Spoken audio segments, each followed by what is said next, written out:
ಅದರಿಂದ ಈ ಸರ್ಕಾರ 2 ವರ್ಷ ಕಾಲ ಕಳೆದಾಯಿತು. ಮುಖ್ಯಮಂತ್ರಿ ಈಗ ಬರ್ತಾರೆ, ಹೊಸಬ್ರು ಆಗ ಬರ್ತಾರೆ, ಇಲ್ಲ ಮುಖ್ಯಮಂತ್ರಿ ಇವರೇ ಇರ್ತಾರೆ. ಇದನ್ನೇ ಹೇಳ್ಕೊಂಡು ಎಷ್ಟು ದಿವಸ ತಿರುಗ್ತೀರಿ? ಅಲ್ಲ, ಆಗೋದು ಬಿಡೋದು ಅವ್ರಿಗೆ ಸೇರ್ಕೊಂಡಿದ್ದು ನನಗೆ ಸಂಬಂಧ ಇಲ್ಲ. ಇದನ್ನೇ ಹೇಳ್ಕೊಂಡು ಎಷ್ಟು ದಿವಸ ತಿರುಗಿಸ್ತೀರಿ? ಯಾವ ಆಡಳಿತ ಕೊಡ್ತೀರಿ? ಹಲವಾರು ವಿಷಯಗಳಿದೆ ಚರ್ಚೆ ಮಾಡೋದಕ್ಕೆ ಈ ಸರ್ಕಾರದ್ದು. ರಾಜಣ್ಣ ಅಂತ ಒಬ್ಬ ಮಂತ್ರಿ ಅಸೆಂಬ್ಲಿ ಒಳಗೆ ಚಾರ್ಜ್ ಮಾಡಿ ಏನು ಆ್ಯಕ್ಷನ್ ತಗೊಂಡ್ರಪ್ಪ? ಯಾರ ಮೇಲೆ ಆ್ಯಕ್ಷನ್ ತಗೊಂಡ್ರಿ? ರಾಜಣ್ಣ ಅವ್ರು ರೋಷವಾಗಿ ಮಾತಾಡಿದ್ರಲ್ಲ,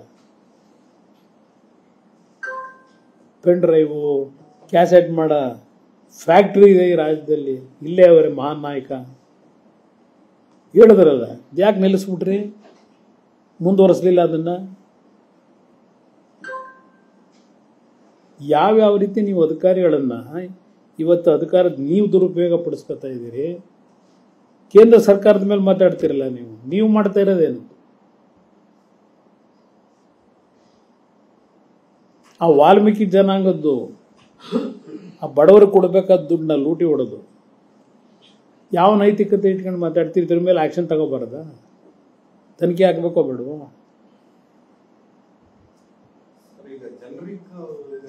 ಅದೊಂದು.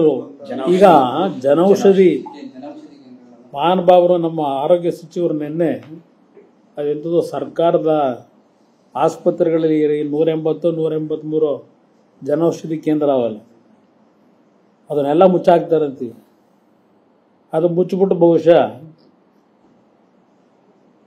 ಸಿದ್ದರಾಮಯ್ಯನವರ ಬ್ರ್ಯಾಂಡು ಏರಿಕೆ ಮಾಡ್ತಾರ ಪರ್ಸೆಂಟೇಜು.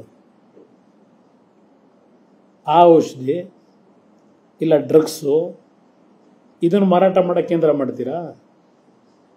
ನಿಮ್ಮ ಸರ್ಕಾರದಲ್ಲಿ ನಿಮ್ಮ ಯೋಗ್ಯತೆಗೆ ಎಷ್ಟು ಪ್ರಕರಣಗಳು?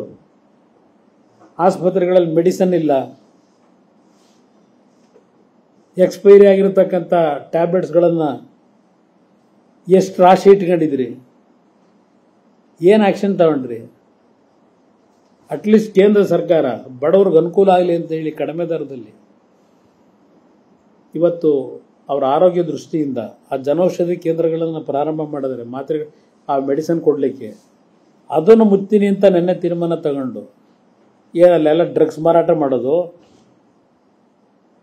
ನಿಮ್ಮ ಮದ್ಯಪಾನ ಮಾರಾಟ ಮಾಡೋ ಕೇಂದ್ರ ಮಾಡ್ತೀರಾ?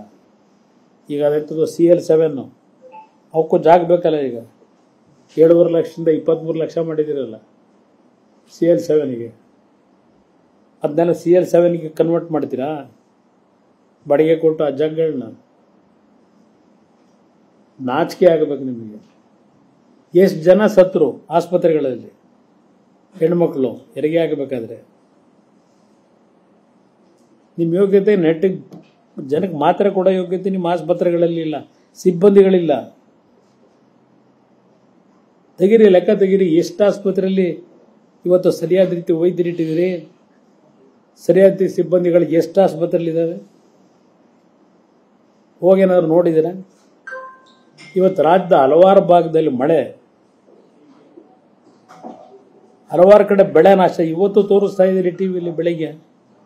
ಆ ಬೀದರ್ ಜಿಲ್ಲೆ ಒಳಗೆ ಕಬ್ಬು ಹಾಕಿರೋ ಹೊಲಗಳೆಲ್ಲ ನೀರಿನಲ್ಲಿ ಈರುಳ್ಳಿ, ಟೊಮೊಟೊ, ಚಿತ್ರದುರ್ಗದಲ್ಲಿ ಸರ್ವನಾಶ ಆಗ್ತಾ ಇದೆ.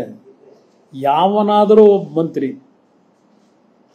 ಯಾವುದಾದ್ರೂ ಒಂದು ಜಿಲ್ಲೆನಲ್ಲಿ ಆ ಜಿಲ್ಲೆಗಳಿಗೆ ಹೋಗಿ ಆ ರೈತರಿಗೆ ಸಾಂತ್ವನ ಹೇಳಿದ್ರಪ್ಪ? ಅಲ್ಲೆಲ್ಲ ಹೊಸಪೇಟೆಲ್ಲಿ ಹೋಗಿ ವಿಜೃಂಭಣೆ, ಐತಿಹಾಸಿಕವಾದಂಥ ವಿಜೃಂಭಣೆಯ ಕಾರ್ಯಕ್ರಮ ಹೊಸಕೋಟೆ ಒಳಗೆ, ಅದು ಸಾರಿ ಹೊಸಪೇಟೆಯಲ್ಲಿ. ರಾಜ್ಯಕ್ಕೆ ಏನು ಮಾಡ್ತೀನಿ ಅಂತ ಹೇಳಿಲ್ಲ, ನುಡಿದಂತೆ ನಡೆದಿದ್ದೇವೆ. 5 ಗ್ಯಾರಂಟಿ ಕೊಟ್ಟಿದ್ದೀವಿ, ನಾವು ಇರೋವರೆಗೂ 5 ಗ್ಯಾರಂಟಿ ಮುಂದುವರಿಸ್ತೀವಿ. ಇಷ್ಟೇ ತಾನೇ ಭಾಷಣ ಅಲ್ಲಿ?